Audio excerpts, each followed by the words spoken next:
guy in this class. It comes from Worthington, Ohio, where the guy did everything. You talk about a guy that can be a corner. He's a 6'1" guy that can play corner, that can play safety.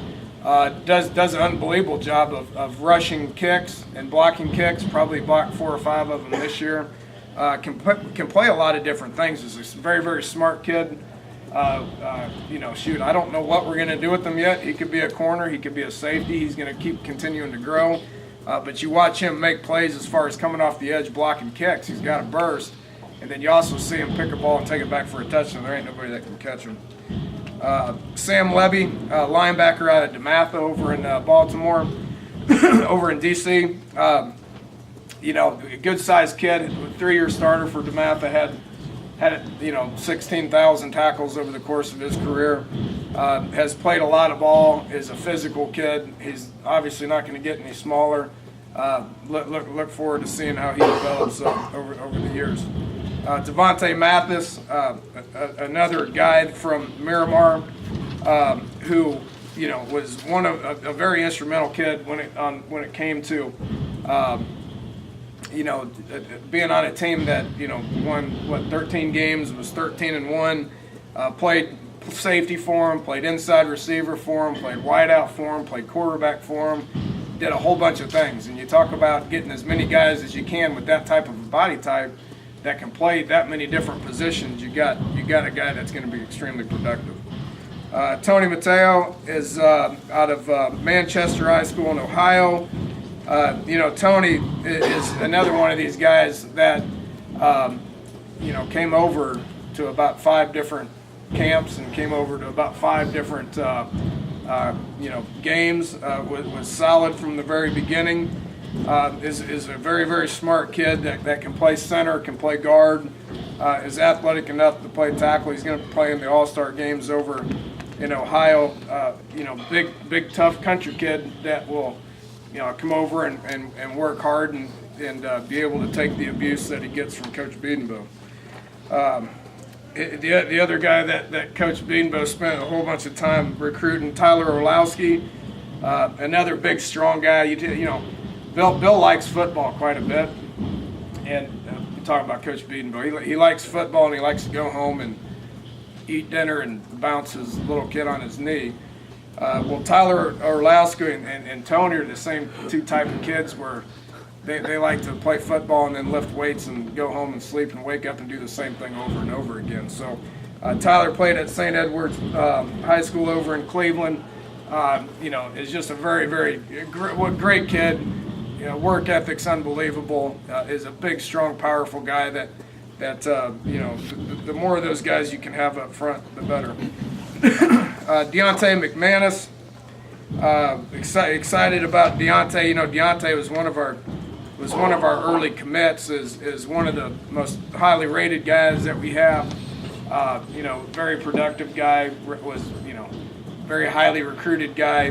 He committed in the summer and was solid since day one. So we're fired up about getting him over here as soon as we can to teach him what to do and get him out there. And physically, I can tell you right now, he's ready to play at the next level. We got to get him here, and we got to teach him what to do, and we got to get his skills right to the point to where he can get out there and compete at this level. So excited about Deontay and can't wait to get him here. Brandon Napoleon, St. Peter's Prep in New Jersey. Comes from a great family. His dad's Eugene Napoleon, who is a great player here back in the late '80s and early '90s. Wonderful guy. Brandon's a great player. Played quarterback for them, and they won a whole bunch of games like they have for years over in Jersey. Is a guy that can do a lot of different things. I mean, he could play on either side of the ball. We've kind of settled right now to start him at corner. He's got enough athletic ability to be able to play at corner, and has played a whole bunch of football. Noble Nwachuku is a guy out of Dallas, Texas. Has only played for a few years. Is an outside linebacker type guy that you see coming off the ball with some pop that can rush the passer.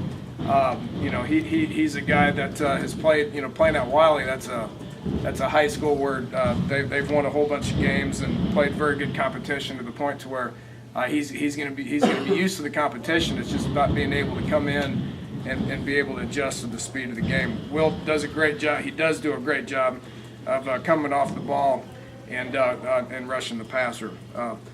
Adam Pankey, the fourth offensive line guy. We wanted to get 4 and we got 4. So we're pretty excited about the 4 guys that we got. The enormous dude, 6'5", 320, runs up and down the basketball court, throwing elbows, getting rebounds, changing directions. Is a guy that was a pretty highly recruited guy that we got in on late that was able to seal the deal with him here in the last few days.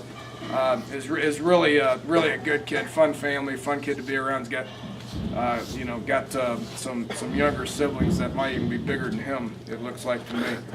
So excited about the offensive line class that we put together, and he was the one that rounded that out. Devontae Robinson, he's taller than 6'1". It says 6'1", from Delray Beach Village Academy. Made a ton of play, had a great senior season, and probably went from 6'1" to closer to 6'2", possibly 6'3" over the course of his senior year. Had a great year, almost 1,000 yards receiving. You could see it. He's a wideout. You talk about the different types of receivers that we have. Bigger guys, shiftier guys, taller, leaner guys. The taller, leaner guys are kind of the ones that we stick out wide, and he fits the mold as a pure wideout that is able to get downfield with the speed, but also be able to catch the ball over the shoulder. So that's a rundown on the guys. Anybody got specific questions on specific guys? You were recruiting defensive guys to one scheme, obviously, and then that potentially changed, obviously, here in the last month or so. Did that change the kind of guys you went after defensively in the last month or so? A little bit. We wanted some more edge rush guys, which playing, we're going to go to, more of a 3-4 scheme than the stack. The stack, you're playing with a lot of middle linebacker type bodies, which we have a lot of those on campus as well. Needed to be able to get some outside linebacker type guys that are able to gain weight and be able to come down and be defensive end guys and come off the field and rush. So, we got 2 or 3 of those bodies that we were looking for as far as being the outside guys. What did you identify as your biggest needs in this class, and do you feel like you guys addressed those? You need everything. If you can put if I ask each one of these position coaches, how many guys do they need to add to their room, they're going to tell me probably 2 to 3 more than we can per position than we can actually sign. So, I don't know. We felt like we needed a little bit of everything, and was able to get a little bit of everything. So. I don't think it's one specific area that we wanted to get, as opposed to just making sure we hit all areas. And recruiting is not an exact science to the point to where, at the end, you're not going to be able to pinpoint exactly what your numbers are. You send out a bunch of letters, and you get back what you get back, and you got to make that work. What's your total number of scholarships right now? Probably right now in the spring. We got 60 or 61, somewhere like that. Then, don't you? What's that? You have some vacancies then. Yeah. Have had. You can still take more. Yeah, can you find us some? Hard to find. Of course, I remember when you had 45. Nah. Back in the 50s. Ooh, yeah, that'd be tough. Yeah. So we're up to about with adding the five guys. I think that's right. Isn't that right, Dora? We're at about 60. 61.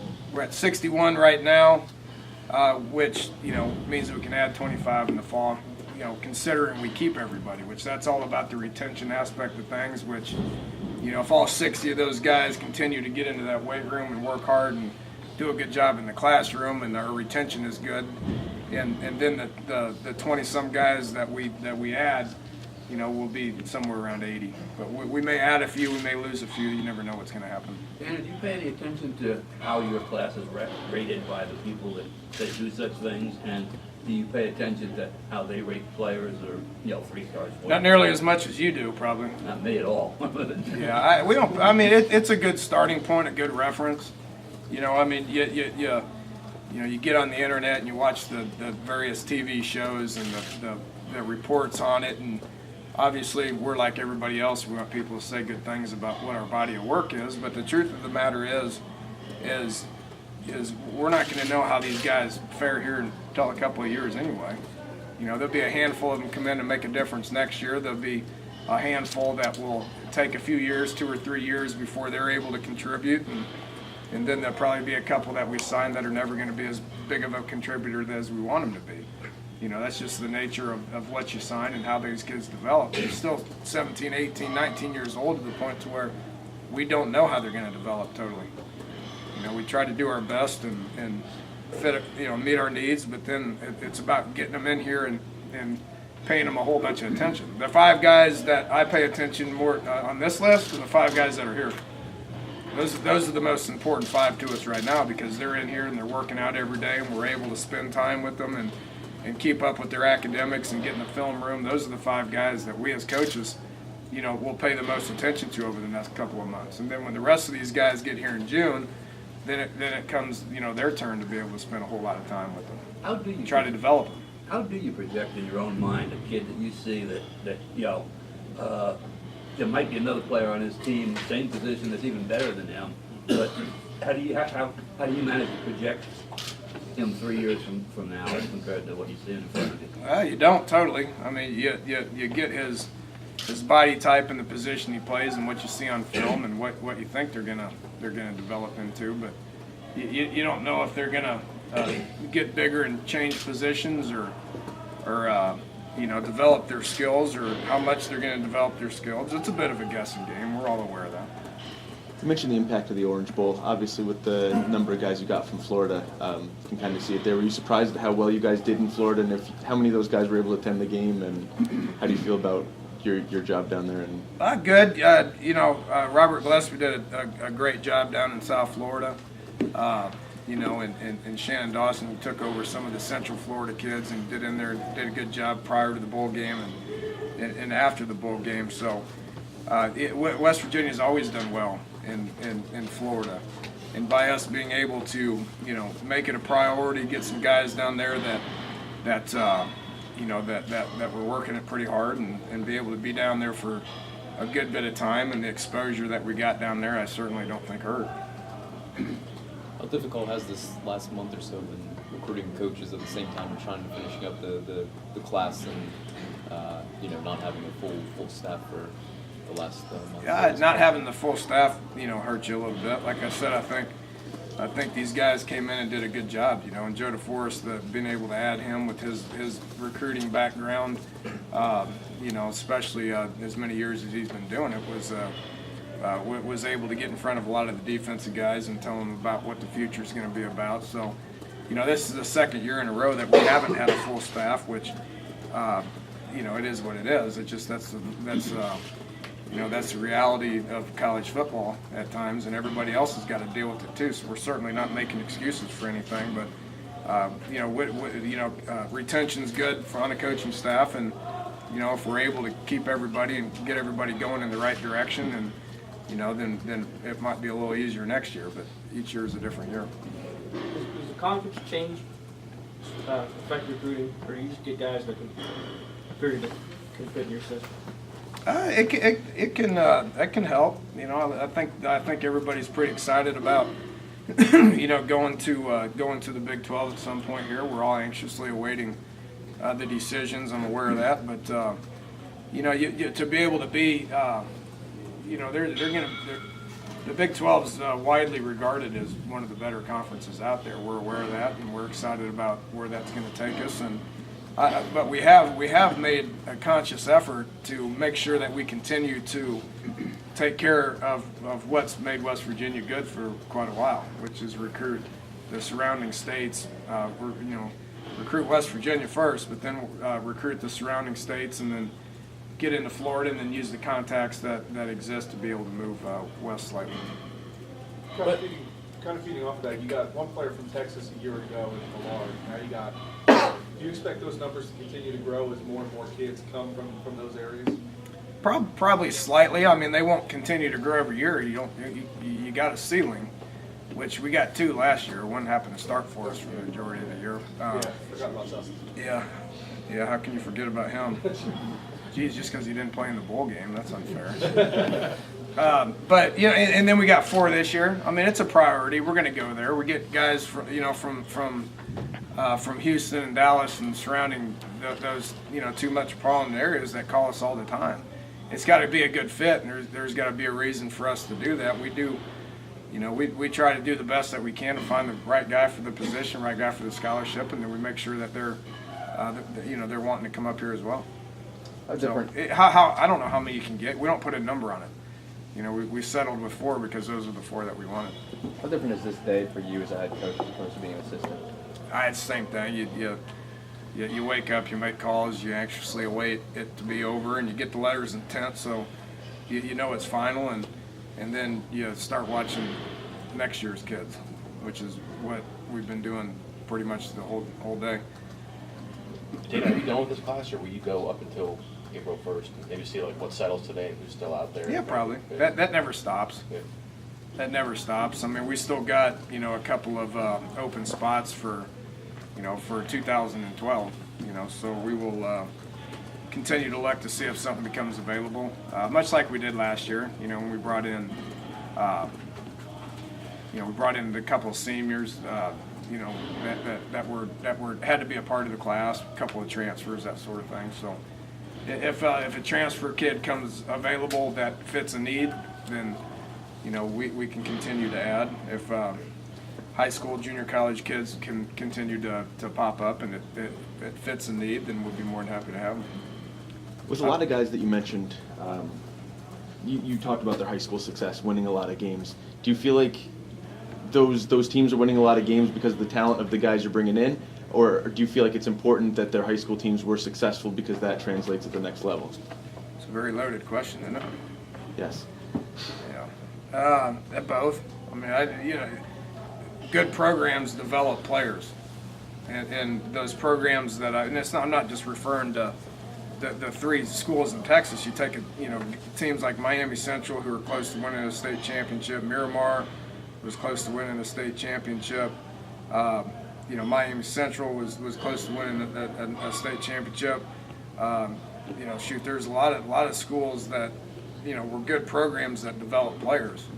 So and I don't think those guys are done developing as well. It's what I just made reference to. I think once those guys get here, that's when our job truly kicks in, and we got to see how we can develop. And you want to recruit kids to get the best possible players that you can in here, but then you don't quit. You don't quit with them. That's just when your job starts. And it's not all about just throwing good players out there. It's about coaching them and developing them to the point to where they continue to get better.